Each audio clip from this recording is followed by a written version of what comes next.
बोलो जयकारा बोल मेरे श्री गुरु महाराज की जय। श्री सतगुरुदेव भगवान की जय।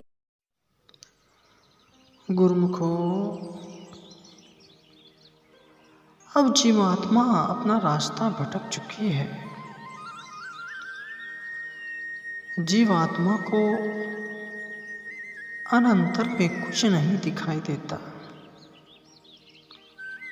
इससे अज्ञान है और अपने सच्चे सतलोक के रास्ते को भूल गई।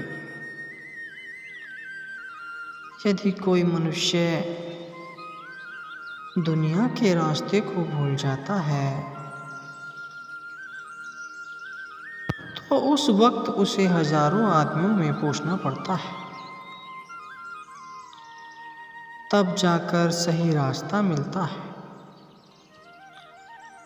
मालिक से मिलने का रास्ता तो ऐसा है कि जिससे पूछो वह भी नहीं जानता। बताओ तुम्हें कैसे परमात्मा का रास्ता मिले और कैसे प्रभु के पास पहुंचोगे। भूले लोगों को समझाया जाता है कि तुम संत सद्गुरु की तलाश करो। जो गुरु उस भगवान के पास तक पहुंचा हुआ हो वह तुम्हें जरूर उस प्रभु का रास्ता बताएगा और उस प्रभु तक तुम्हें पहुंचा देगा। खोज करने से लोगों को सद्गुरु मिल सकता है। बगैर खोज के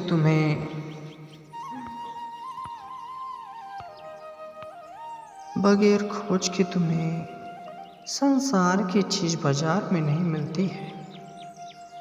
अपनी जरूरत की चीजों के वास्ते 10 दुकानदारों से पूछना होगा और उसके लिए हमें समय खर्च करना होता है।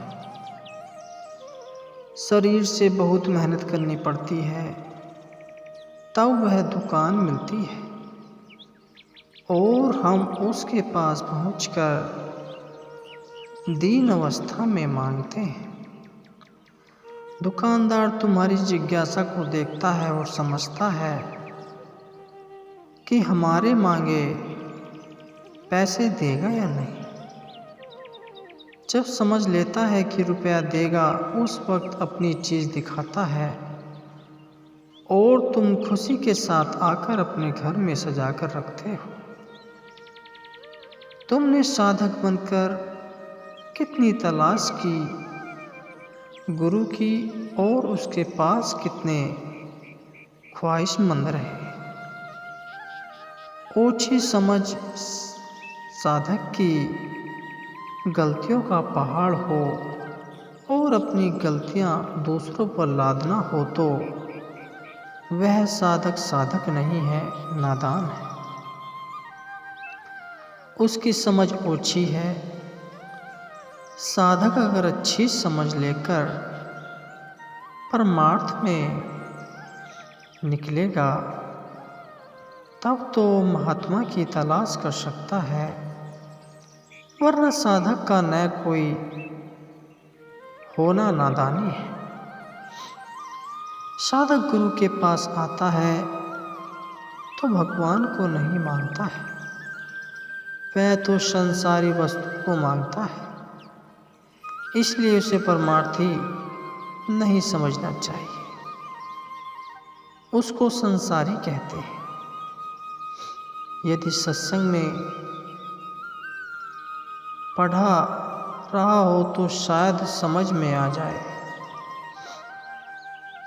साधक जीवात्मा अपने अस्तित्व को भूल चुकी है।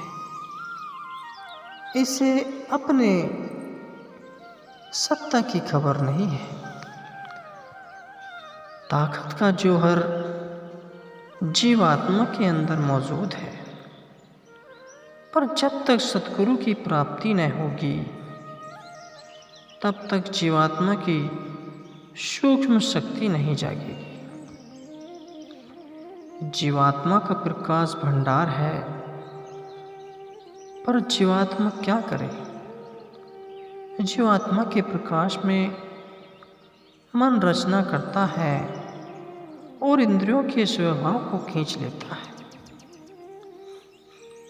वह अपनी और इंद्रियों को खींच लेता है।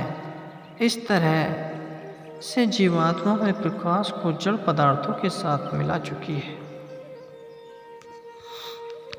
जब सद्गुरु पाए और उनके उपदेश को ग्रहण करें, तब कहीं यह विचार आवे कि मैं मन तन और भोग के साथ फंसा और कोई सामान हमारे काम नहीं आएगा। आखिर हमें संसार से निराशा और खाली जाएंगे। जब गुरु का शब्द सुने तो साधक की बुद्धि अपना विचार त्याग कर गुरु विचार के साथ होकर मजबूत हो जाती है। तब बुद्धि में विवेक आता है। बुद्धि सत्य असत्य का निरूपण करती है। उस वक्त आत्मवेदना प्रारंभ हो जाती है। तड़प और विवेक के साथ गुरु चरणों में लगा दी जाती है। उस अवस्था में गुरु अपना मंतव्य देता है। तब साधक उस साधन की प्रक्रिया में लग जाता है। साधक आराम चाहता है और चाहता है कि गुरु हर प्रकार से संसार का सामान दे और हमारी तकलीफें रफा दफा कर दे। साधक को समझना होगा कि सुख अपने कर्म संसार से ही मिलेगा। गुरु तो अपनी कमाई में से दान करना ही रहता है, पर हम उस दान लेने के हकदार हों और उसका पूरा लाभ उठा सके। तब संसारी आदमी अपनी कमाई में से देता है, पर दिया हुआ दान चंद ही दिन रहता है। इस वास्ते साधु को कमाई कर रहे हैं।